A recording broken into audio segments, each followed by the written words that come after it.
Good evening. How are you diddling? Excellent. Me too. Thank you very much for asking. Welcome to another episode of Dazed and Confused, my 3 times a week live show where I chat to you about social media, about video, and all the stuff that would be great if you could do it for free. My second most favorite 4-letter word in the world. Basically, the whole point of these broadcasts, these lives, any content of mine that you actually consume is about trying to get you creating content for your brand and for your business by making whatever you make work harder for you. So today we're going to talk about the fact that it is hashtag fun at work day. I know we've had the day already, but I want to talk a little bit about that and how it kind of coincides with potentially your social media content. First things first, though, who am I to tell you anything this Friday evening? Well, I'm Simon Scholes. I'm the founder and creative director of Perception Studios, and we're an award-winning visual marketing agency, and we help brands and businesses create content that makes them stand out on social media. Now, that could be video, animation, aerial work, photography, graphics, all sorts of different types of stuff. But a few years ago, it became really obvious to me that not every brand and business, especially the guys I'd love to work with, the smaller businesses, the startups, necessarily had the budget to create content on a regular basis with an agency. But we all know consistency is the key for organic growth. If you're putting money behind it, it's totally different. But if you are going organically, consistent is kind of the key to everything. And to be consistent, you need content because you don't want to be putting the same stuff out over and over again.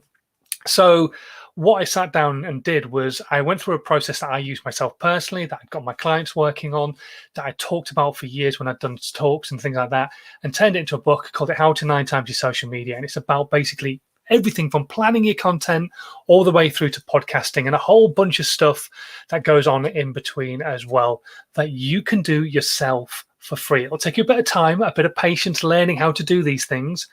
But with that time and patience, you can learn to create loads and loads of content every single week in, week out for your brand, for your business, so more people are talking about you. And especially at the moment, that's exactly what we all want. We want people to be chatting about our brands and businesses so that we can get out the other end of this next lockdown, whenever it's going to be. March the 8th, they're talking about at the moment, aren't they?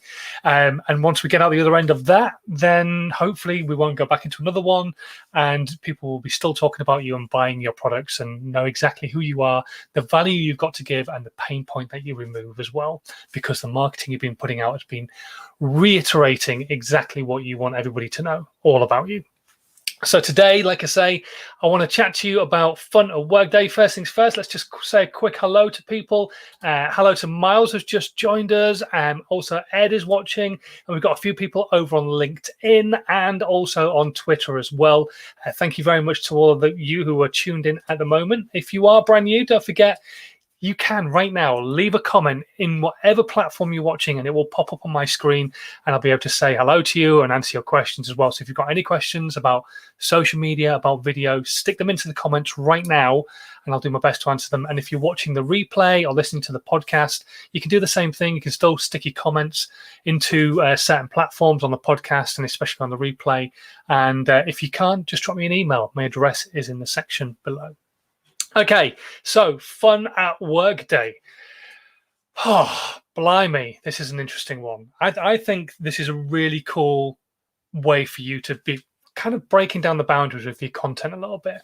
And because we all know in this day and age, especially right now, having fun at work is kind of imperative. If you work still in an office because you've still got to go in, it's kind of really important that you have fun where you're working, because it's the old adage, isn't it? You don't leave a good job, you leave a bad boss or a bad environment, that kind of stuff. So you want to kind of have fun and help build the team and all that kind of stuff by having fun in work. But a lot of social media that a lot of brands will put out will be purely about the pain point, like I've spoken about, and the value that you've got to give, which is great. I'm not saying you shouldn't be doing that. However, a lot of people really like to see the behind the scenes stuff. And I've spoken about this before in the past for different aspects with artists showing behind the scenes of how they come up with their art, all that kind of thing. But as a business, you could show people behind the scenes of your business on content that you could put out. Now, it doesn't have to be long-lasting content, so evergreen content. It doesn't have to sit on your Instagram feed or sit on your Facebook page for a long time necessarily, but you could post it as stories or maybe as short-form TikToks that you could delete after a while, or Snapchat, or you could put it out on Facebook stories, or you could put it out on Facebook business page if it's kind of an important thing to get across. Like the other day was chocolate cake day, so maybe you could have tied that in with raising money for the charity that you involve yourself in as part of your CSR. That kind of thing is behind the scenes. So that's what I want you to think about with your content going forwards, is what behind the scenes content could I actually make? For example, me personally, when I'm out filming with Perception Studios, I create behind the scenes content showing what it is that we're filming. So people get to see the behind the scenes, what cameras we're using, what lighting we're using, how we're setting up a particular shot. If we're filming the other day, for example, on a building site, what kind of stuff am I doing there? I was doing some drone shots. So we had some behind the scene shots of me setting up the drone and that kind of thing. So you get a true feeling of the brand, the business, and everything that's behind them. But it doesn't necessarily just have to be that. It could be the fun stuff as well. So it doesn't have to be you necessarily doing a silly dance, but it could be maybe you do Great British Bake Off. When the Bake Off's actually on, you do it yourself within your office, and people bring in cakes and things, and you eliminate one once a week until you get a winner at the end of it. Or maybe I don't know, maybe you do raffles or football sweepstakes like for the World Cup or for the Grand National. All those kind of things are behind the scenes to show the personality of the business, not just the personality of the people who work there, but the personality of the business. And that's what you're really trying to get across, is that was what people will connect to. Now, if you're a one-man band, then it's your personality as well that's coming across, and people are going to connect to that. And people don't buy unless they are emotionally connected to a brand or a business. We all know this. But if there's more than just you working in the business, then you want people to emotionally connect to the business. And maybe the people who are within there, but mostly emotionally connect to the business, because that's the brand. That's who delivers. It doesn't necessarily mean you're going to be the one who's delivering. So you want to be creating content that shows that it's a fun place to be and that you are human. You're not just a robotic voice, or some images that pop up on Instagram now and again, or some tweets that go out without a photograph attached, that kind of thing. You want people to connect to you because you are human as a business, for want of a better way of putting it. So on the back end of this, I want you to think about next week, when you're putting your content out next week, what stuff are you doing as a business? And I know not everybody's in an office at the moment, so it's not the easiest thing to do. But what are you doing as a business? Is everybody doing within your business that you could necessarily maybe put out as an Instagram story or put out as a fun post? Now, I know you can't do Great British Bake Off at the moment. I know you can't all be tasting each other's cakes and all that kind of stuff. But what you can be doing is maybe I don't know, biscuit Olympics, and you're all trying different biscuits. Or you could be on Zoom calls and just capture a quick screenshot of when you're all laughing and having fun. Just those little things give an insight into you as a business. So think about that for next week's content. What could you put out there that will help you connect with your audience? Will not just necessarily remove a pain point or give value. It just makes the business look a little bit more human. Okay. Right, I'm going to stop going on about that right now. If you've got any questions, though, as usual, please stick them into the comments, whether you're watching on Twitch, Twitter, Periscope, YouTube, LinkedIn, or any of the Facebook groups we're live on at the moment. Stick your comments in. I will do my best to answer all of them before I disappear very soon. And if you don't have any questions right now, but you maybe want to ask something later, or you're watching on the replay, stick it in the comments a little bit later on. Put hashtag replay so it can be found easily, and I will answer as many of them then instead that way. Right, quickly, just going into a couple of questions that came through. The first one coming through from Sarah, who is asking, I've heard that Snapchat is quite good for business. What do you think? Okay, so yes and no.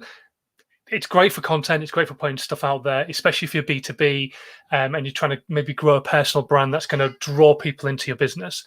What Snapchat is really good for at the moment is that it's quite cheap to buy what they call geotagging. So if you have a physical presence on the high street, and obviously right now that's not open unless you are a takeaway or something like that, what you can do is you can pay for geotagging actual content. So you could create a sticker that is connected to your business. I don't know what your business's name is, but say it was, I don't know, Sarah's Shoes. then you could create a sticker that says Sarah Shoes, put some money behind that, and then people could actually use that sticker and it would geotag to your location. It's a really nice way of doing it. So if people are buying products from you, they can say, "Oh, I got these shoes from Sarah Shoes." Put your sticker on it. It will geotag your business, and then people can then actually find out where you are really easily. So I think it's quite a cool thing. So yeah, absolutely, you should be using Snapchat mostly if you're trying to build your own personal brand rather than a business brand, but you can use your personal brand to feed into your business brand. But yeah, definitely, I think Snapchat's it's got some cool little features on there, and I did do a live about it a little while ago. So definitely go and check out that live if you can possibly find it. The next question coming through from Stephen, who is talking about Pinterest, and he's saying, I do use Pinterest, but I'm not finding I get much interaction. Any ideas? Okay, so Pinterest, I did some testing on this myself last year. It's a fantastic app. I even by my own admission, I don't use it anywhere near enough because the power of it for organic reach, you don't have to put any money into it. It's phenomenal. So I went regular on Pinterest, and I mean posting 3, maybe 4 times a day. Now, this was only content I was posting in other places anyway, so you could find it in other places, but I was posting it on Pinterest as well. And it went crazy. I went from maybe 1,500, 2,000 views on my profile or on my pins every month to over 100,000 views on my pins every month. So Pinterest is all about regularity, putting regular content out there. And some of the creators who do really well on Pinterest are putting out way more than just 4 pins a day. So if you are using Pinterest for your business, definitely 100% make sure your content looks nice. It does perform better on Pinterest if it looks nice. I'm a big fan of not putting out perfect content, but Pinterest does perform better with really nice looking content. If you're going to use videos, keep them under 15 seconds. They perform fantastically. Videos, again, a really great way of getting good content out on Pinterest. And yeah, just if you've got a product to sell, what I would really suggest is you put the price on the images that you're putting out. Now, don't always put out sales pitches. Don't always put out products and put a price on there. It just becomes a bit too salesy, a bit crappy, in my opinion. But now and again, put your pricing on there if you're putting out a piece of content that is trying to push a product that you actually sell. And the thing about Pinterest is it's not actually a social media. It's more of a search engine. So when people want to buy a new kitchen, for example, they see what they like, and then they go onto Pinterest to see what other people have done with their kitchens that are of a similar space and get ideas from there. Now, the thing is if you're posting stuff about kitchens and your stuff gets put onto a big kitchen board that people pick up on, and they see it, and your kitchens that you sell have got your price point on there as well, and it's fairly close to what they were looking at in the first place, there is an 80% better chance they will actually click the through link on your image and come to your website and make a purchase. That is a really huge potential for you. So what I want you to think about is with Pinterest, it's a great tool. You've got to be more consistent on it. And if you are selling a product, make sure you put your prices on there now and again, not all the time. Stick to still giving the value, all that kind of stuff. Right, I am going to disappear, but thank you very much for watching today. If you are brand new to these live videos, and don't do them in an evening very often, so you might be, make sure you hit the subscribe button. And if you're listening, if you're watching on YouTube and Facebook, I think it is, there's a little notification bell which you can click, and it will notify you whenever I'm going to go live, which is really cool. Anyway, right, until Monday, when I will be back again with another live session at some point in the day. Thank you so much for watching.